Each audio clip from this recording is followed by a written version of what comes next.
How's it going, future 10Xers? This is Zach back with another real estate video. And I wanted to talk about the whole $49 thing and how I got started. And stay to the end of the video, I got a nice tip on how to build your credit. So I think these first few videos are going to be about just getting to that point where you can even get a bank loan, because that's the most important thing when you're starting with nothing like I started with.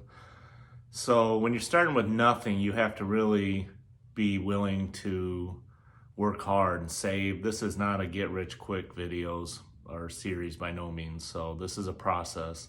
It's took me over about 4 years, and now I manage and own over $1 million in property, and I'm going to show you all that.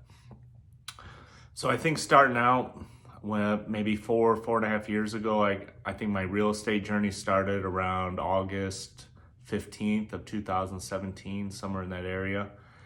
And what I first started doing was, my very first thing was I deposited that $49 to Capital One, and I got a $200 credit limit. Now, the secret, you can get the $200 limit and that's great, but if you really want to build credit, the number one thing or top 3 things that you'd have to do, you got to keep that credit limit usage down to 10% of your credit limit. So I only had a $200 credit limit with one card. It was a secured card.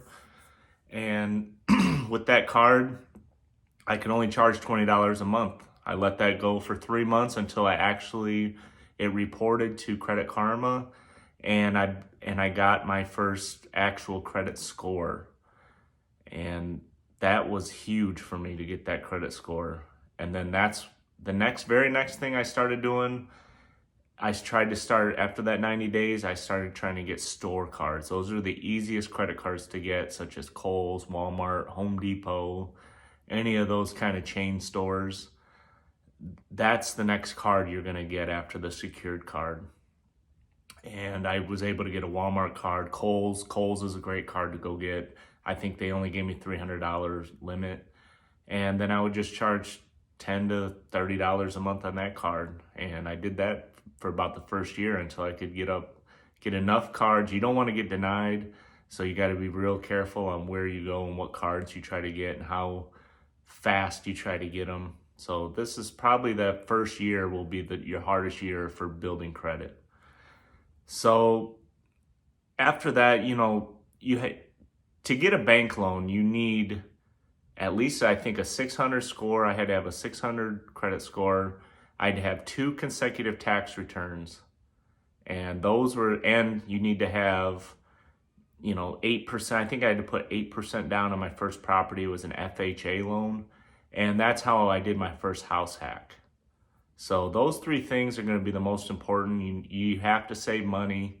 You have to be able to prove where that money came from. So you need to have a job. You can't just be out there with cash thinking you're going to get a loan from a bank. So having a job, having that credit score, and the money. So my very first property I put $7,000 down.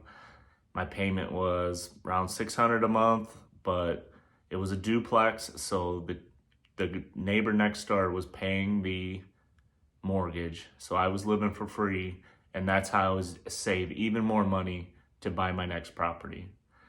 And so the number one tip, though, there's also a great tip besides getting a secured credit card. Once you do, maybe, and this is for your second year, after you saved up maybe $4,000, $5,000 in your account, you take that money to a bank, you deposit it in the bank, and they'll actually loan it back to you at a certain interest rate. So you'll make payments to them, 12 months, 15 months, 18 months, however many months you want.